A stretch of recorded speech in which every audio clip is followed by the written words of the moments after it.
The Antichrist was just revealed to the world.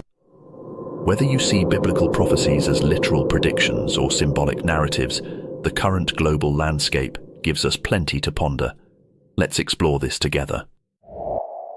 One of the biggest misconceptions about the Antichrist is that this figure is a distant future prophecy, something out of reach and not our immediate concern. But what if I told you that the groundwork for such a figure's rise might already be laid, and not in the far-off future, but here and now, in our own time? Consider the massive strides in technology and global governance. From the pervasive reach of social media to the influence of multinational organizations like the United Nations and the World Economic Forum, it's clear that the infrastructure capable of supporting a centralized global power is already in place. These systems, which we often take for granted as parts of modern progress, could theoretically be marshaled under the control of a single powerful leader, fulfilling prophecies described in texts like the Book of Revelation. It's not about spreading fear or proclaiming doom.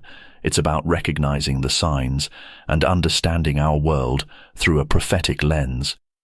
Could the technologies and systems we've embraced so fully be the very mechanisms that facilitate an unprecedented centralization of power? This begs the question, if these pieces are already in place, how close might we be to the emergence of a figure like the Antichrist? Are we unwittingly setting the stage for future scenarios that ancient scriptures warned us about? What do you think about the increasing centralization of global power and its potential implications? Moving forward from our discussion on the common misconceptions about the Antichrist, let's delve deeper into our second major point: the global shift towards centralization of power.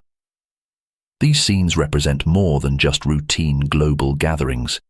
They are symbolic of a larger and perhaps more concerning trend: the increasing centralization of global power. Entities like the United Nations, the World Economic Forum, and multinational coalitions are not just facilitators of international cooperation. They are becoming pivotal in shaping national policies. This consolidation of power at a global level is eerily reminiscent of the centralized control prophesied in Revelations. The scripture talks about a single entity wielding enormous power over the entire world, influencing economic systems and dictating societal norms.